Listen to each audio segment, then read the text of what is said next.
Close your eyes for a moment, or simply soften your gaze. Look up at the vastness above you. The sky is an infinite canvas, a boundless expanse of pure, untouched clarity. But today, as you and I sit here, let us talk about the clouds. Not just any clouds, but the heavy, dark, brooding storms of yesterday. You and I, we are hoarders of invisible things. We walk through the corridors of our present lives, dragging the heavy, iron-forged chains of our yesterdays.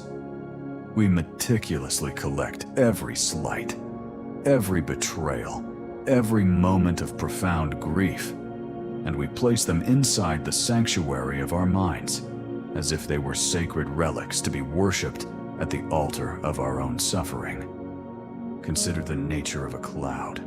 A cloud is nothing but evaporated water, a ghost of the ocean, a temporary gathering of mist that only appears solid from a distance.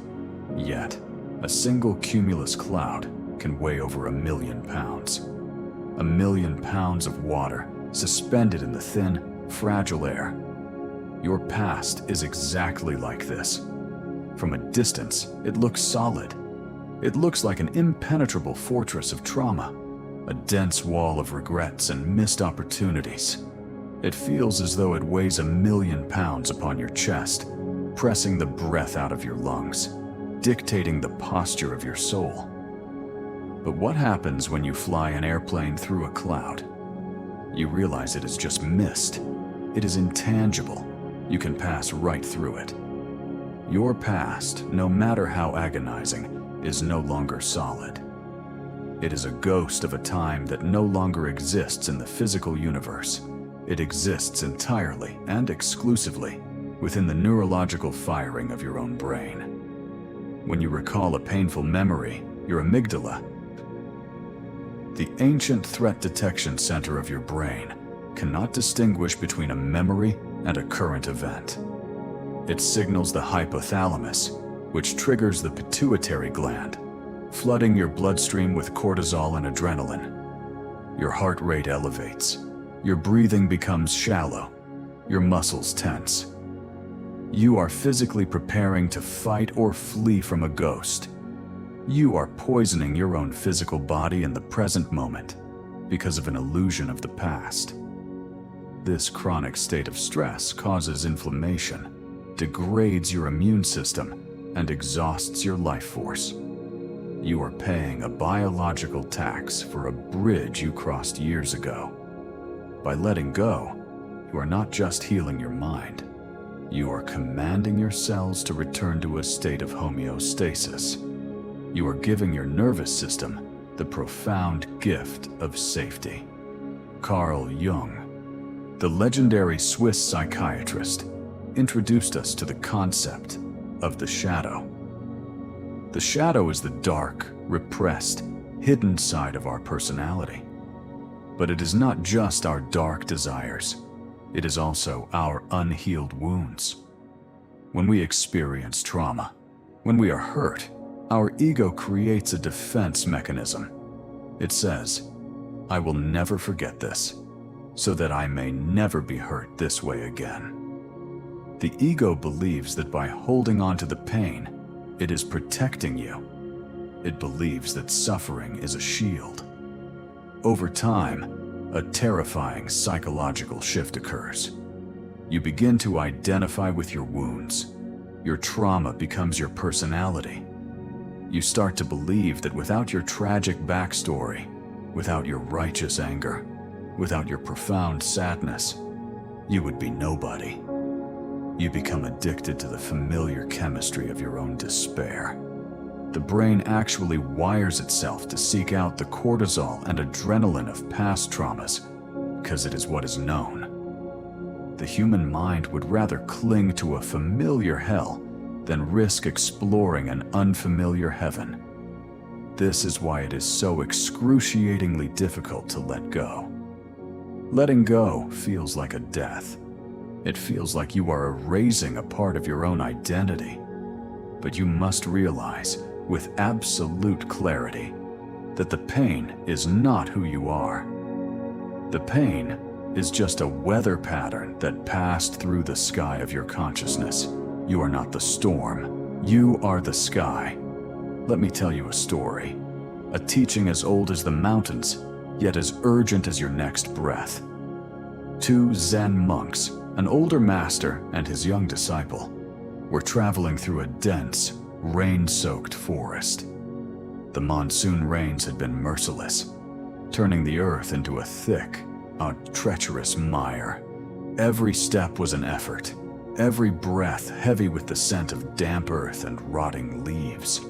They walked in absolute silence, honoring their vows, their minds focused on the rhythm of their footsteps. Eventually, they reached the banks of a river. Usually, this river was a gentle, murmuring stream. But today, swollen by the furious rains, it was a raging, violent torrent of muddy water, tearing branches from the banks and carrying them away into the abyss.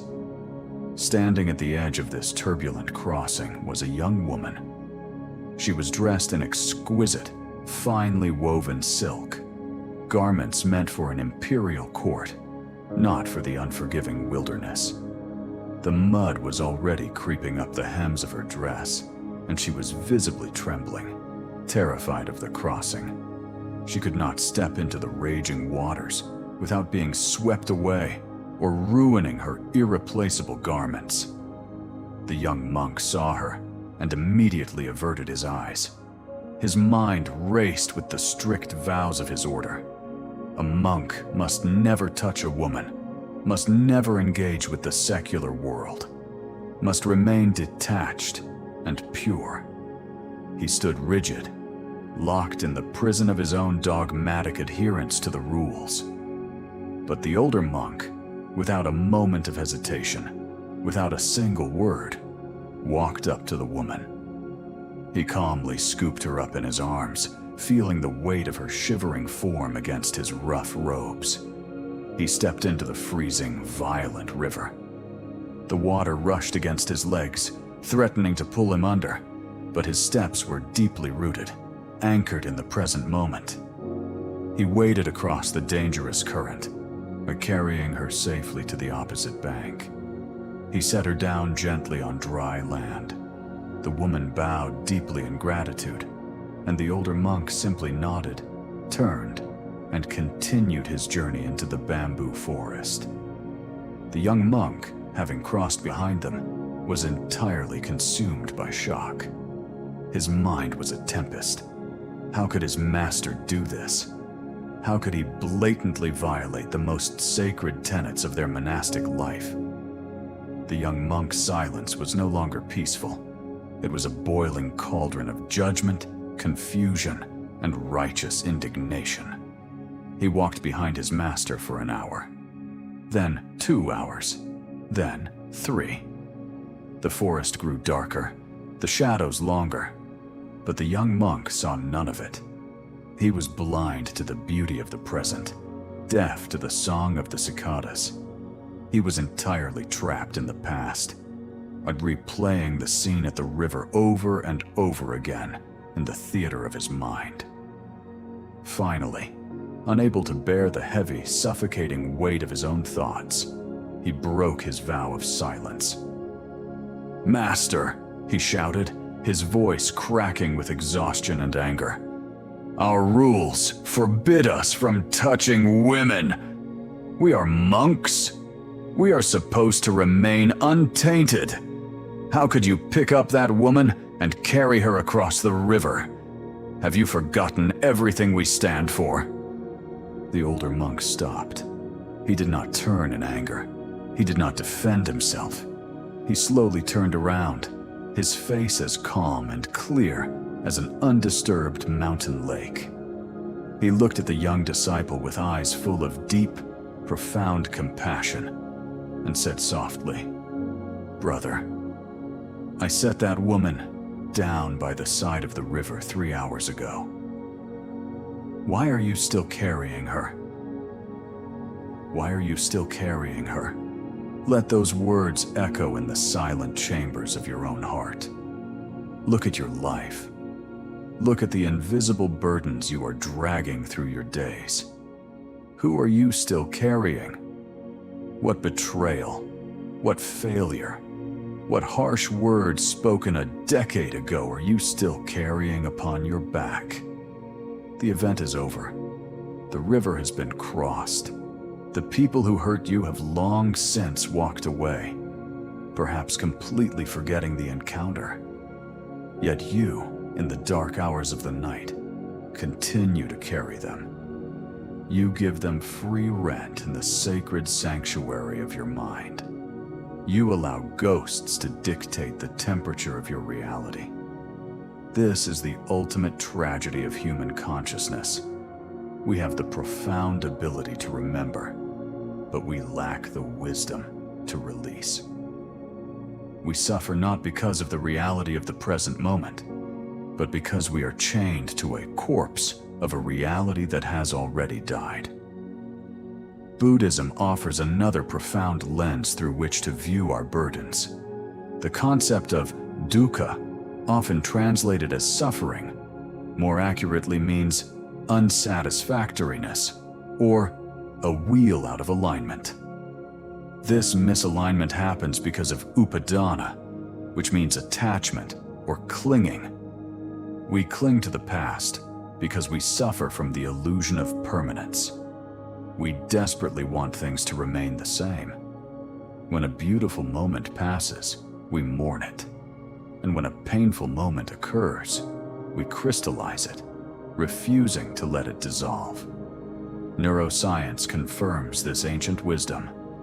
Every time you recall a memory, you are not pulling a pristine video file from a hard drive in your brain. You are literally recreating the memory from scratch. And every time you recreate it, you alter it slightly based on your current emotional state.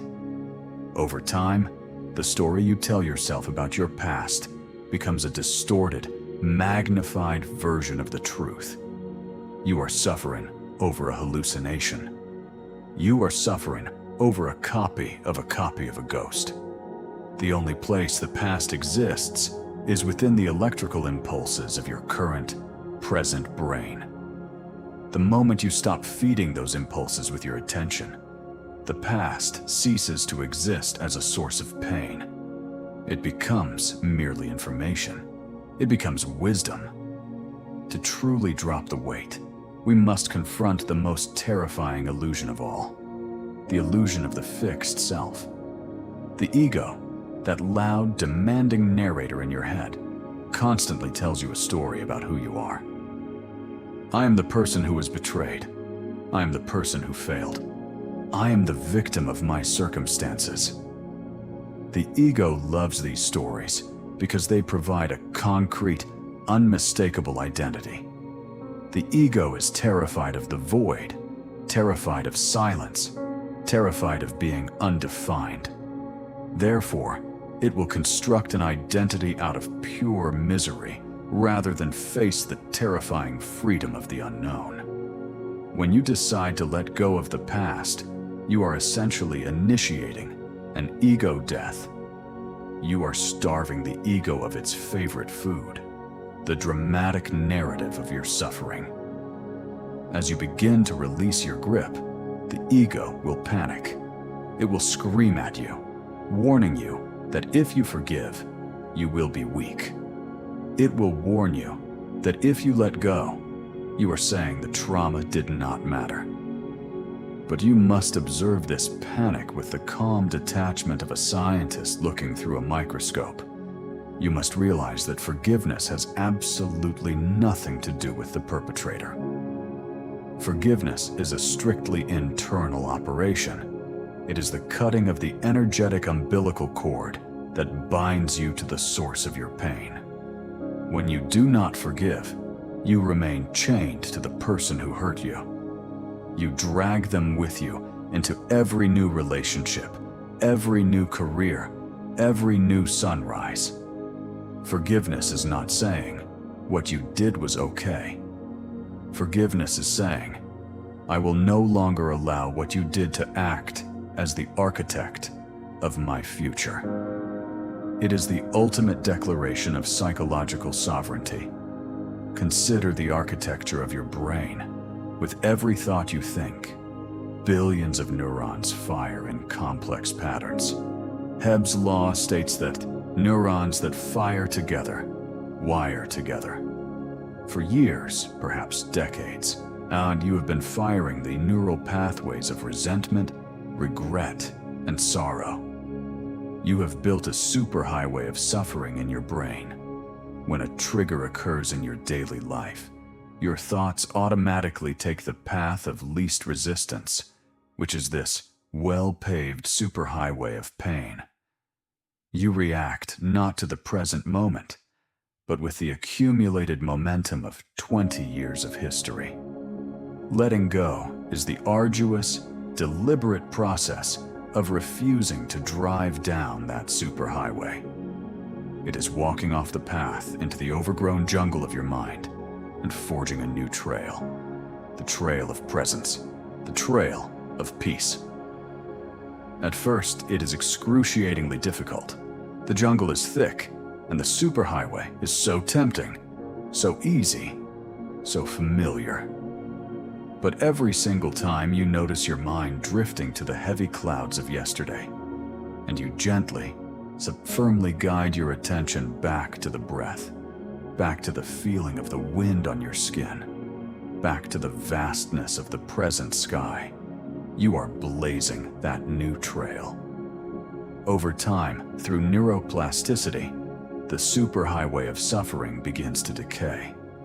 The weeds grow over it. It loses its power.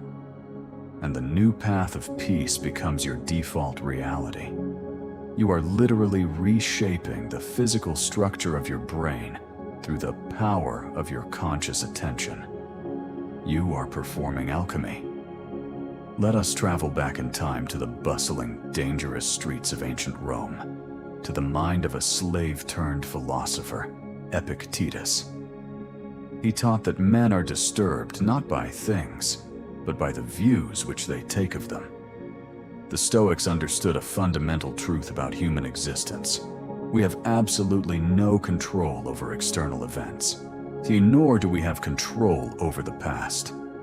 The past is as immutable as a stone dropped into the ocean. You cannot change a single word that was spoken. You cannot undo a single mistake. You cannot erase a single tear. To wage war against the past is to wage war against reality itself, and reality remains undefeated. When you refuse to accept the past, you are standing in a torrential downpour, demanding that it stop raining while drowning in the process. The Stoic practice of amor fati, the love of one's fate, demands a radical shift. It does not mean merely tolerating what happened. It means embracing it. It means looking at the darkest, most agonizing chapters of your life and saying, "This too was necessary." Every betrayal taught you the value of loyalty.